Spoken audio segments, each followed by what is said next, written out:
Guys, क्या आपको पता है कि 5G इंटरनेट किसी विदेशी वैज्ञानिक की देन नहीं है बल्कि एक भारतीय की देन है। जी हाँ गाइस, फादर ऑफ साइंस कहे जाने वाले हमारे ग्रेटेस्ट साइंटिस्ट जगदीश चंद्र बसु ने ही हमें 5G इंटरनेट टेक्नोलॉजी दी थी।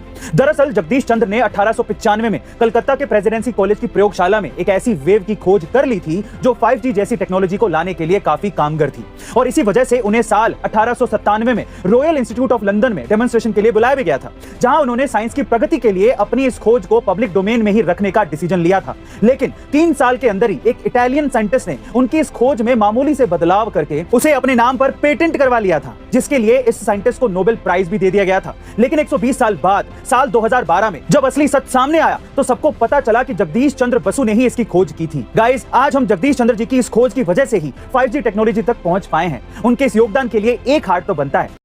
पिकासो के एक पेंटिंग एग्जीबिशन में एक महिला पिकासो के पास आकर एक पेपर और पेन देकर कहती है कि पिकासो, मैं आपकी बहुत बड़ी फैन हूं, क्या आप मेरे लिए कुछ ड्रॉ करेंगे। पिकासो ने 30 सेकंड लगा के एक बहुत ही वंडरफुल सी पेंटिंग ड्रॉ करके उसको दी। उसके बाद वो थैंक यू कह के वहां से जब जाने लगी तो पिकासो ने पीछे से आवाज लगाते हुए कहा कि एक्सक्यूज मी लेडी, इस पेंटिंग की कीमत $1 मिलियन है और आपको पे करनी पड़ेगी।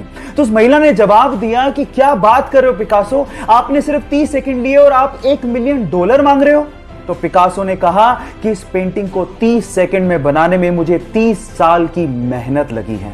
गाइस, यहां सीखने लायक बात यह है कि किसी चीज को शिद्दत से सीखने में आपके द्वारा लगाया गया वक्त अनुभव में बदलकर उस वक्त की कीमत जरूर चुकाता है। गाइस, एक बार एक शू कंपनी ने अपने 2 सेल्स मैनेजर्स को मार्केट रिसर्च करने के लिए एक शहर भेजा। दोनों वहां गए और उन्होंने वहां लोगों के इंटरेस्ट को समझा और जैसे ही वापस आए तो उन्होंने कंपनी के सामने अपनी अपने पॉइंट ऑफ व्यू यानी कि अपनी अपनी बातें रखी, जिसके बाद कंपनी ने पहले मैनेजर को नौकरी से निकाल दिया लेकिन दूसरे मैनेजर को प्रमोट कर दिया। पर ऐसा क्यों? दरअसल ऐसा इसीलिए क्योंकि पहले मैनेजर का यह मानना था कि हमारी कंपनी उस शहर में जूते नहीं बेच सकती क्योंकि वहां पर कोई जूते पहनता ही नहीं है, बल्कि दूसरे मैनेजर का यह मानना था कि वहां पर क्योंकि कोई शख्स जूते नहीं पहनता इसीलिए वो शहर हमारे लिए एक अच्छा मार्केट प्लेस बन सकता है। और इसी पॉजिटिविटी की वजह से दूसरे सेल्स मैनेजर को प्रमोशन मिला लेकिन पहले वाले को बाहर का रास्ता दिखा दिया गया।